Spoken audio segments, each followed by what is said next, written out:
এক যুদ্ধক্ষেত্রে যখন দ্বিধা আর হতাশায় ভেঙে পড়েছিল অর্জুন, তখন শ্রীকৃষ্ণ বলেছিলেন এমন কিছু কথা যা শুধু সেই মুহূর্তটি নয়, বদলে দিতে পারে তোমার আমার জীবনও। কর্ম করো, ফলের আশা করো না। তুমি শুধু তোমার কাজ করে যাও। সফলতা না ব্যর্থতা সেটা আসবে আপন গতিতে। অপেক্ষা করো, বিশ্বাস রাখো। নিজেকে জয় করাই সবচেয়ে বড় জয়।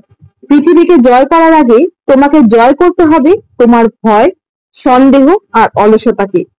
চঞ্চল মনই মানুষের সবচেয়ে বড় শত্রু, আর শান্ত মনই তার সবচেয়ে বড় বন্ধু। তোমার মনই তোমার দিশা। যদি তুমি মনকে নিয়ন্ত্রণ করতে শেখো, জীবন তোমার কথায় চলবে। যে কখনো চেষ্টা করে না সে কিছুই পায় না। জীবনে ব্যর্থতা আসবেই, কিন্তু থেমে যাওয়া নয়, এগিয়ে যাওয়াই গীতা শেখায়। তোমার জীবন তোমার যুদ্ধক্ষেত্র, আর গীতা সেই যুদ্ধক্ষেত্রে তোমার অস্ত্র। উঠো, জেগে ওঠো, কারণ তোমার কর্মই তোমার পরিচয়।